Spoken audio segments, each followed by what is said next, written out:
Bonjour, aujourd'hui je voulais vous parler de la situation de la justice dans mon département, les Hauts-de-Seine. J'ai été invité par les avocats et les magistrats du tribunal de Nanterre ce matin à une conférence de presse. Pourquoi ? Parce que magistrats et avocats, pour la première fois, agissent ensemble pour attaquer une décision prise par le ministre Éric Dupond-Moretti. Cette décision, elle a un nom un peu technique, on appelle ça une clé. C'est un texte qui fixe le nombre de postes qui vont être à pourvoir dans une juridiction. En l'occurrence, il s'agit de dire combien on va pouvoir avoir de magistrats au tribunal de Nanterre. Ce chiffre, il est dramatiquement sous-évalué et trop bas en réalité à Nanterre. Les magistrats, les avocats constatent qu'il leur faudrait au moins 35, voire 38 magistrats affectés bientôt à Nanterre pour que la justice puisse fonctionner. Aujourd'hui, la situation est catastrophique, réellement. Il faut se rendre compte que, par exemple, aux affaires familiales, pour un divorce à l'amiable, une décision va être rendue 1 an après. Mais dans d'autres juridictions, pour d'autres sujets, par exemple au prud'homme, ce qui nous a été expliqué, c'est qu'il faut au moins 4 ans avant qu'une décision soit prise.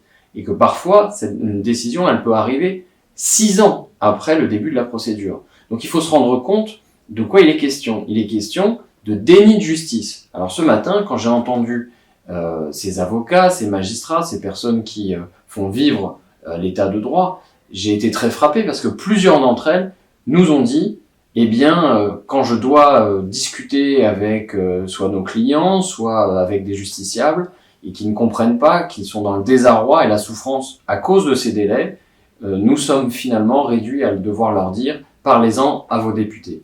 Ce matin, nous étions 2 députés seulement des Hauts-de-Seine à avoir répondu à l'invitation des avocats et des magistrats, alors qu'en réalité, nous sommes 12 députés normalement dans le département des Hauts-de-Seine. Nous avons pris comme engagement d'aller interpeller Éric Dupond-Moretti, mais je crois qu'aujourd'hui, le plus important pour commencer, c'est de partager ce diagnostic, de partager le constat que la justice est malade, que le manque des moyens est terrible, que ça produit des effets délétères sur tous les personnels, sur les justiciables, parce que, pour donner cet exemple que j'ai entendu ce matin, évidemment, quand ça dysfonctionne à un endroit de la machine judiciaire, ça va dysfonctionner sur l'ensemble, et il y a une espèce de ruissellement. Vous êtes juge aux affaires familiales et vous avez une affaire que vous n'arrivez pas à trancher, par exemple, un divorce qui traîne, mais alors dans ces cas-là, les personnes ne peuvent pas se séparer et elles restent dans des situations de cohabitation extrêmement dures qui vont se dégrader et qui peuvent ensuite même parfois dégénérer et ouvrir un autre dossier parce que évidemment ce n'est plus un problème des affaires familiales, il va y avoir des violences, etc.,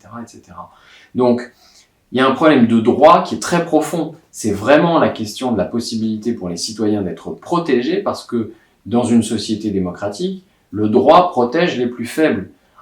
Avec les décisions d'un Macron, d'un Dupond-Moretti, en réalité, on vit dans une société où les plus faibles ne sont pas défendus. Je vous ai parlé du cas des prud'hommes il y a quelques instants. Si vous êtes dans une situation de conflit avec votre employeur et que vous ne pouvez pas être protégé parce qu'il vous faut 4 à 6 ans avant d'avoir une décision en votre faveur et qui vous rétablisse dans vos droits, autant dire qu'on a donné carte blanche à certains pour maltraiter les salariés. Il y a une vraie urgence. Donc moi, j'interpelle Éric Dupond-Moretti sur ce sujet dès aujourd'hui. J'enverrai une question écrite officiellement et j'interpellerai aussi mes collègues du 92 pour les mettre en rapport avec ces magistrats et ces avocats qui tirent la sonnette d'alarme. Et à chaque fois que nous en aurons l'occasion, nous demanderons des moyens. Parce qu'il est faux de dire que le service public, ce ne sont pas d'abord des problèmes de moyens. Si il y a un problème de moyens dans ce pays, il y a des milliards d'impôts qui ne sont pas prélevés, et si ces impôts ne sont pas prélevés, alors ils ne sont pas utilisés. Voilà, il y a une urgence, nous allons continuer à nous battre. Aujourd'hui, je vous parle de justice, et bientôt un autre sujet.